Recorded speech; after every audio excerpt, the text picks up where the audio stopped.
Okay, here are the questions. George Will, what do you think of Bernie Sanders taking up the mantle of FDR in defense of democratic socialism? What he said comes under the rubric of plagiarism. It's a clear restatement, a tepid tweaking of the State of the Union address Roosevelt gave in 1944. So the wave of the future turns out to be 75 years ago. Eliot, what are your thoughts on New York law that would allow Congress to access Trump's tax returns? Look, I'm all for it. I think that a state can determine when its own tax returns should and should not be public. I think it's an embarrassment that somebody would be the president without releasing them. Any public official in New York these days does, as a matter of course. New York should pass the law and see what happens. Okay. We're moving right through these questions. Yeah, boy. This is great. We're gonna be. We're off. What do you mean? The show's over. Oh, it is? Yes. We're I gotta watch it. When do you move to HBO? we're doing this on Twitter now. Oh, good. Ooh, I shouldn't have said that. No. Okay. But we are on Facebook. No, I know. I mean, we're on YouTube. What the fuck? I don't know. We're on the Google. On the Google. We're going to the Google machine. We're on the toilet. That's what you were on. Martin Short, what do you think of Canada and the European Union's plan to ban single-use plastics by 2021? No, you're against it. I'm sure you're for it. Of course you're for it. I never understand why brilliant ideas take 15, 20, 30 years. Well, I mean, California has basically the same thing pending, but even if we pass it, not till 2030. Really, California?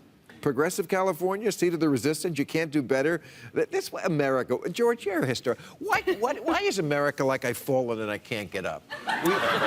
We just can't do anything.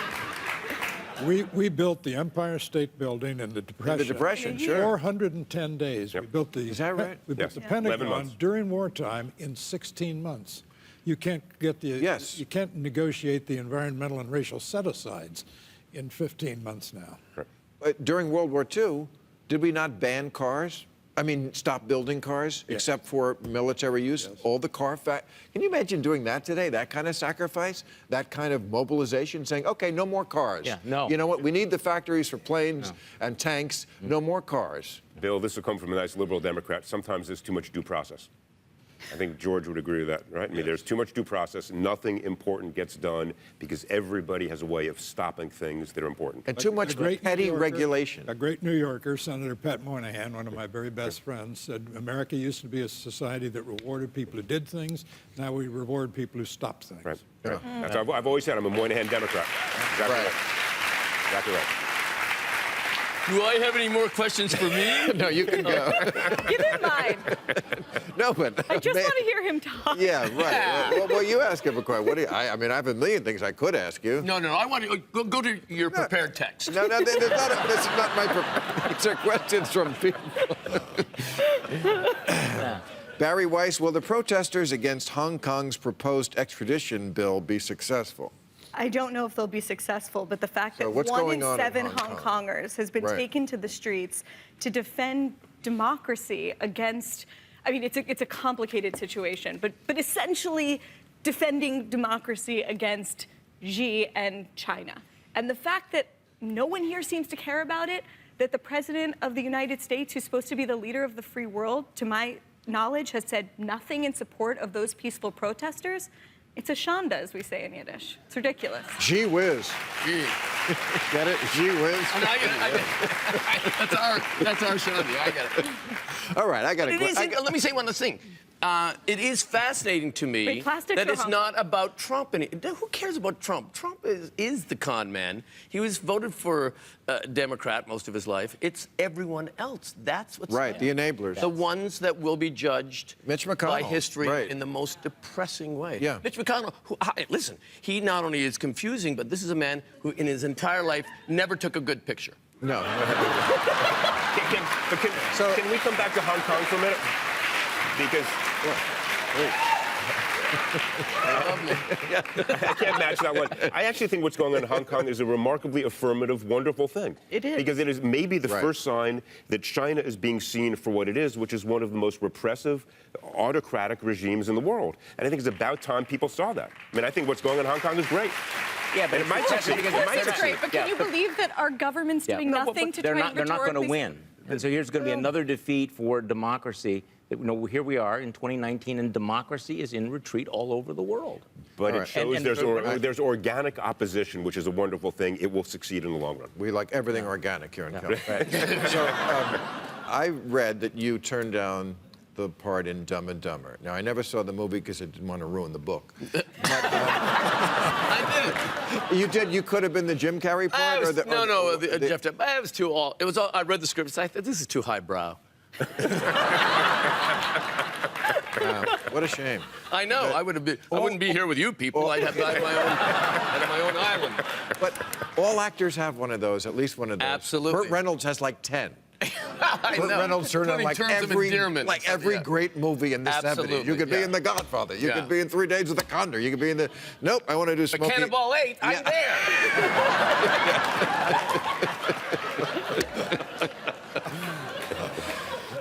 George Will, do you believe the expanding powers of the presidency can ever be reversed? Yes, I think the physics of our politics is at work now, and this is the optimistic view, which is that Congress, it turns out, can be embarrassed, and the president can, now that progressives who created the modern presidency have seen that they're not always going to occupy the modern presidency, they're going to rethink the separation of powers, which they began to undermine when Woodrow Wilson became the first president to criticize the American founding because largely of the separation of powers. But they don't want it. When Obama was being taunted by the Republicans about Syria, remember this? And he said, you know what? I'll go into Syria. Give me authorization. It's your job. It's in the Constitution. And they, of course, were like, no, because then if it goes badly, we're to blame.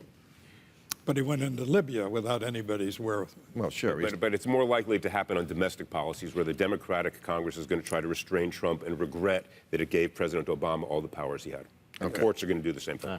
Charlie, what do you anticipate the first round of Democratic debates to reveal about the candidates? Oh, yes, we didn't really mention that tonight. We probably should have. They got the first 2 nights, 20 people. I don't even know who some of them are. Yeah. Marianne Williamson? Well, That's- the answer. You don't know Marianne I had to Williams? look her I up. cannot So- wait for that. so- she literally The Department believes it. of Love or Right. something? She's like a new age author. Well, but I mean, Marianne Williamson is one of the reasons why God invented the mute button. and I think what people are going to find is that as these debates go on, Well- they're going to have the various candidates, and people are going to go, mute for this person. You never for this know. Person, You for do this not know. person. You might be. You Yeah, might pretty know much. something. That's right. You know, some of these people who are. You do know. Well, You what do do we know know? who is not going to be president, who's Right. not going to say anything. and- Right, but Andrew Yang, I mean, that's an out-of-the-box choice. And way out of the box. He's doing quite well. You know, Trump, I might say. Everybody thought he wouldn't go anywhere. I said he was. So listen to me. And- But also, what about how bad do you feel if you're one of the 3 who didn't make the cut of 20? This is like not getting a rose on the first night of the ballot. This is what Democrats are so bad at politics. You have the governor of Montana who actually Right. might have something to say that people Right. would be interested in because he's a Democrat who wins in a Republican state, and instead we have to listen to, I'm sorry, Marianne Williamson, and I'm a little hung up on her. Here's the good news. Iowa is so small, 20 candidates, they can meet everybody. 6 months from now, when these Right, caucuses of happen, course. No, we have we'll no whittle it idea down. today what's going to happen. And despite all the pundits who are going to tell us what's going to happen, they have no idea. I'm not a pundit, and I have no You guys idea. are both pundits. Who's gonna The win, though? public- Well, he's talking I have about no winning. idea. I have Yeah, no but I have no idea. idea. But I can Who's tell your you, money we've been on in the to win the game. nomination? We have no idea. Who do you think, if you had to bet now your own money, who's going to win the nomination? My own money? That seems very unfair. No, but I mean, having I don't been have wrong so any far, money. I'm going to say Biden because the Democrats are going to be too afraid to go with somebody who might lose to Donald You Trump. agree with that, and at a George? certain point, you're going to have the panic set in. You think it's going to be Biden? I think at this point people are in politics and active in the nominating electorate because politics is fun. I think the most fun candidate for Democrats is Elizabeth Warren. Okay. We'll leave it And there. I think it's Mayor Pete. All right. You think Mayor Pete's going to win the nomination? Absolutely, because I Wow. think when you talk about at Mayor the beginning, Pete. yes, I think because it could be when too. you talk about these debates, he is incapable of anything coming out of his mouth that isn't impressive. I think he's going to be phenomenal on television, and I think he'll then do he'll be everywhere. And I think if the millennials would actually vote, If you're 18, 37 seems pretty old. Right. But do you think he could beat Trump? It's going to be the dirtiest election ever. I mean, no matter who it is. You know, Trump is But- like an old series that you liked the first half season. I'm telling you, people will get bored. I think his shtick is wearing thin armor. Well, it already has, Yeah. and he's down in the polls. Yeah. We'll see. All right. Thank you very much, everybody.